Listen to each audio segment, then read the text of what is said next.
Assalomu alaykum hurmatli YouTube ishqibozlari, musofirda yurgan aka-ukalar, qadrli obunachilar. Mana bugun navbatdagi darvozamizni Andijon viloyati Shahrixon tumani Tumor mahallasiga olib kelib o'rnatdik. Juda chiroyli chiqdi bu darvozamiz ham. Bu darvozamiz eniga 3,5, bo'yiga 3,45 razmerga o'rnadi. Summasi 9.200.000 so'mga olib kelib o'rnatildi. 1 kvadrat metri 880.000 so'mdan olib kelib o'rnatildi. Darvozamizda materiallari haqida qisqacha ma'lumot berib o'tsak, stoykalari 10/5 shiviller bo'ldi. Ikki oyog'ini tagi shiviller. Tepasi 10/5 profil bo'ldi.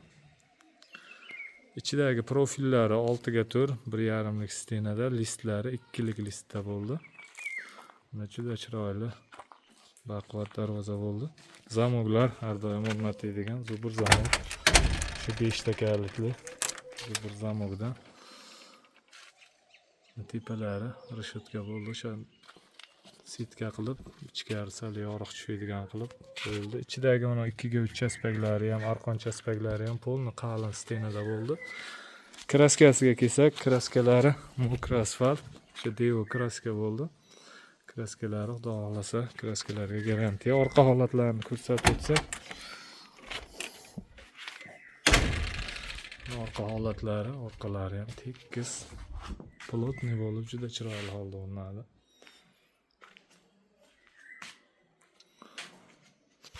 Darvozamiz sentr zator.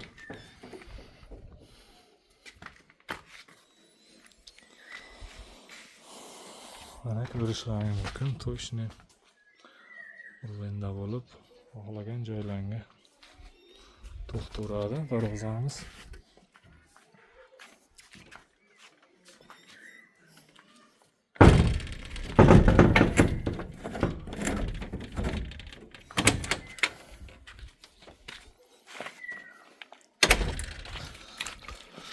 Hurmatli aka-ukalar, qadrli obunachilar, kimga shunday darvozalar kerak bo'lsa, ekranimiz pastki qismiga nomerimizni qo'yib qo'yamiz. Bemalol murojaat qilishlaringiz mumkin. O'zbekiston bo'ylab dostavka, ustanovka mavjud. Hamda kanalimizga yangi bo'lsalaring, obuna bo'lib, like tugmachasini bosib, videomiz keng tarqalishiga hissa qo'shasizlar degan umiddamiz. Doim kuzatib boringlar. Xudo xohlasa keyingi videolarimizda ham kraska sepish, o'rnatish jarayonlarini qo'yib borishga harakat qilamiz. Sog' bo'linglar, salomat bo'linglar.